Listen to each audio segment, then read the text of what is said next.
ابابیل کو بھیج کر خانہ کعبہ کی حفاظت کرنے والے رب، فرشتوں کو ننگی تلواریں دے کر بدر کے میدان میں اتارنے والے رب،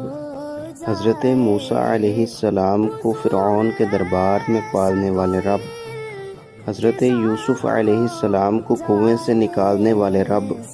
حضرت عیسیٰ علیہ السلام کو زندہ آسمان پر اٹھانے والے رب،